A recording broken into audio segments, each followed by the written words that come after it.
महादेवी वर्मा। महादेवी का जन्म 26 मार्च 1907 को फर्रुखाबाद, उत्तर प्रदेश, भारत में हुआ। 2. उनके परिवार में लगभग 200 वर्षों या 7 पीढ़ियों के बाद पहली बार पुत्री का जन्म हुआ था। अतः बाबा बाबू बांके बिहारी जी हर्ष से झूम उठे और इन्हें घर की देवी महादेवी मानते हुए पुत्री का नाम महादेवी रखा। 3. उनके पिता श्री गोविंद प्रसाद वर्मा भागलपुर के एक कॉलेज में प्राध्यापक थे। उनकी माता का नाम हेमरानी देवी था। 4. हेमरानी देवी बड़ी धर्मपरायण, कर्मनिष्ठ, भावुक एवं शाकाहारी महिला थी। विवाह के समय अपने साथ सिंहासनासीन भगवान की मूर्ति भी लाई थी।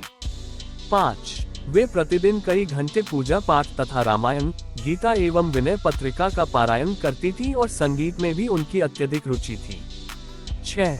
इसके बिल्कुल विपरीत उनके पिता गोविंद प्रसाद वर्मा सुंदर, विद्वान, संगीत प्रेमी, नास्तिक, शिकार करने एवं घूमने के शौकीन, मांसाहारी तथा हंसमुख व्यक्ति थे। 7. महादेवी वर्मा के मानस बंधुओं में सुमित्रानंदन पंत एवं निराला का नाम लिया जा सकता है, जो उनसे जीवन पर्यंत राखी बंधवाते रहे। 8. निराला जी से उनकी अत्यधिक निकटता थी। उनकी पुष्ट कलाइयों में महादेवी जी लगभग 40 वर्षों तक राखी बांधती रहीं। 9. महादेवी जी की शिक्षा इंदौर में मिशन स्कूल से प्रारंभ हुई, साथ ही संस्कृत, अंग्रेजी, संगीत तथा चित्रकला की शिक्षा अध्यापकों द्वारा घर पर ही दी जाती रही। 10.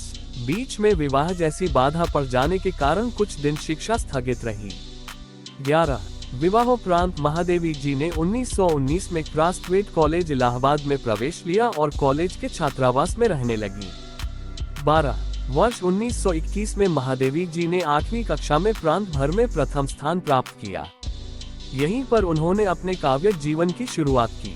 13. वे 7 वर्ष की अवस्था से ही कविता लिखने लगी थी और 1925 तक जब उन्होंने मैट्रिक की परीक्षा उत्तीर्ण की, वे एक सफल कवयित्री के रूप में प्रसिद्ध हो चुकी थी।